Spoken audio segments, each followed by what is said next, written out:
Hi, Global Environment students. So now that we've had a look at the individual presentation, we can go and have a look at the group assignments and see what it is that you have to do for the group assignments. You can see here on Blackboard, you've got the group assignment brief, part A, the plan, which you've already submitted, and you've got part B, the video, and part C, the evaluation. So let's go through all of these now. So this is the group assignment brief. You can see it's got here your requirements for your global environment project in terms of what is required. Important to note, there must be a minimum of 3 community members engaged per team member. So it's not good enough just to do your project. You actually need to speak to people about it and engage with them about it, because that is where the learning happens. So part A is done. Reminder that your group mark for this is 50% of your module. So part A, the plan, 30 marks, and it's made up of 20 marks for your 8-step plan. Steps 1 to 4 is 10 marks, step 5 to 8 is 10 marks, and your Gantt chart with the roles and responsibilities and the time frame is 10 marks. And this is your ability to use your project and figure out from your project what is required, what you have to do, what tasks, who has to do it, and by when do they have to do it. So each person's Gantt chart should be unique.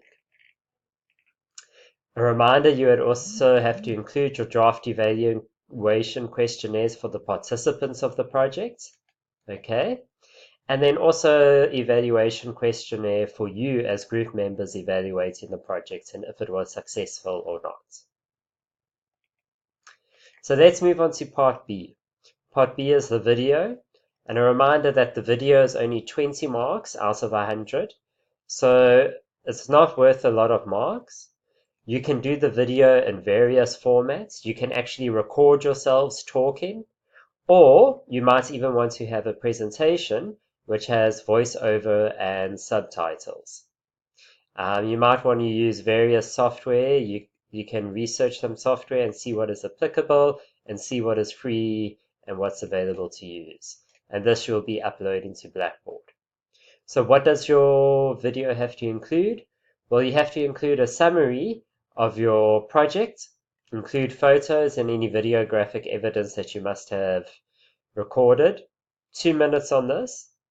And then we're also looking for a summary of how you achieve the 5 DUT graduate attributes through the implementation of your environmental sustainability. And a reminder for the big 5 that we want in. Number 1, critical and creative thinkers who work independently and collaboratively. Number 2, knowledgeable practitioners. Number 3 is effective communicators.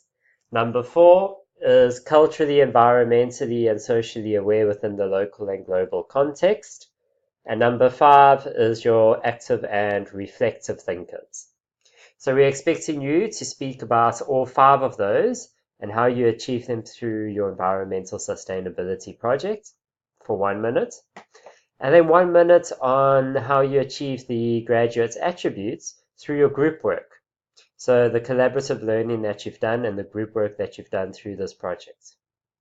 Lastly, we have 1 minute on a summary of why you need to know about environmental sustainability in your workplace as a knowledgeable practitioner in your profession. So here you would have to use your workplace that you're studying towards, be it child and youth care, town and regional planning, radiography, shipping and logistics. So you use your profession and why you need to know about environmental sustainability in that. So just a 5-minute video is only worth 20 marks. And if we go to the video, you'll see it's just the cover page that you have to do, the marking rubric. And you can see here it's only going to be marks in terms of excellent, needs work, or 0. Okay, and there it gives you the criteria of excellence, needs work, and 0. If we go to part C now, this is the 50% of your group mark, so it's the bulk of the group mark, which is due at the end. and you're going to have to include your cover page, your marking rubric, and then you have to go through your evaluation. So we're looking to see what is the participants' evaluation of the project. Okay, so this is all of the questionnaires that you've done. You must summarize it and include graphs and statistics, and you must reflect on what your participants thought about the event and how you can improve. Next part of the evaluation, so that's one page, and here we have one page on the group members evaluating each other and teamwork. So this is your evaluation that you have for your group members. So we want a summary of it. We also want to know a summary of meeting the roles and responsibilities and the time frames as outlined in your Part A. So we are expecting you to hand in Part A with Part C, but you have to now talk about, did people stick to their roles and responsibilities? Did you have to adjust your plan, your due dates? Plans are meant to change, and we want to see that you've actually used your plan, that your dates have changed, that your tasks have maybe got a bit more detailed. And then we want you to reflect on how you can improve your group work next semester. So it's very important when doing reflection, there has to be a change, either a change in your beliefs, a change in your way of thinking, or a change in your way of acting, your behaving. And we're really looking here for a change in your behavior when it comes to group work, so that by the time you graduate, you actually know what it is and how to work collaboratively with other people. Remember, in the workplace, you'll always work with other people. You'll never work alone unless you work for yourself. And then you need to reflect on whether you met the objectives, as you stated in your Part A in that 8-step plan, and reflect on improving your participants' environment through the impact of your events. So if we go through here, your evaluation in total should be 3 pages, 1 page of the participants' evaluation of you, 1 page of the group members evaluating each other, half a page on meeting the objectives, and half a page on improving the participants' environment. And of course, you would include all of the evaluations and that at the back of the document in your appendix. The next part is the positive and negative insight gained from the project and the teamwork. You will hopefully remember that each person would have filled this out individually. It's there in the study guide for you to have a look at. So here we go. I've just pulled it up for you. These are the individual reflections that we're talking about. Challenges encountered and the limitations of the project, the lessons learned from the project, what would you do differently for the project, and what were the successes of your project. That's page 44. Page 45 is the challenges encountered and limitations of teamwork, lessons learned from working as a team, what would you do differently with your team, and what were the successes of your teamwork. And this is what you use in order to complete this part over here. So we're not looking for one person to give their opinion, we're looking for everybody's contribution here. You would include the raw data behind it, but this is a summary of and a reflection of the challenges encountered and the limitations. So don't just copy and paste what individuals had to say. Summarize and reflect on it. Reflect on the challenges, reflect on the lessons learned. Tell us what you're going to do differently next time around, and reflect on the successes. So these individual ones that everybody did is meant to help you when it comes to your group assignment and the positive and negative insights gained. And here where we say the completed individual reflections, these are the ones that you use to present. So after you've handed these in when you present, we will give them back to you so that you can include them in your group assignment. And lastly, we're looking for 1 page on the sustainability of the project. So define sustainability, explain what specifically is needed to make your project sustainable, look for any entrepreneurial opportunities that can come out of it, as well as opportunities for your project for greening the campus that your department could probably use. Or maybe they want to use it for Mandela Day. So just to go through in summary, here's your Part C, the cover page, the marking rubric, And again, the table of contents about what is meant to go in.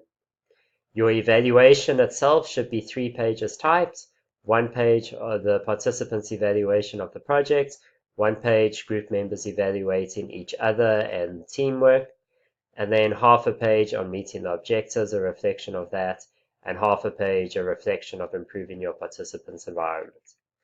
Here we've got a sizable amount of work, which will be 1, 2, 3, 4, 6 pages in total, but it's coming from what everybody's contributed over here. So it'll be very easy to take your individual contributions over here and fill this out and type it up and reflect on it as a group. And then sustainability of the projects is 1 page. So it's actually quite manageable and achievable when you look at it in a bit more detail. Let's see how we're going to assess you. So here's the marking rubric. We're going to look at your evaluation. Was it excellent, competent, needs work? Okay. And this is around the evaluation of the project and the participants. Okay. And discussing why the objectives were met, or if they weren't met, why. We then move on to the positive and negative insights gained. Okay. And here we're wanting personal and professional reflection on both the project and the teamwork, showing the learning that's been achieved. Being honest about the challenges and how you would approach things differently the next time you engage with the community or engage with the community. Sustainability is only worth 5 marks. Okay, that's why it's only for 1 page. And lastly, we're going to look at the overall assessment of the global environmental learning that's been achieved.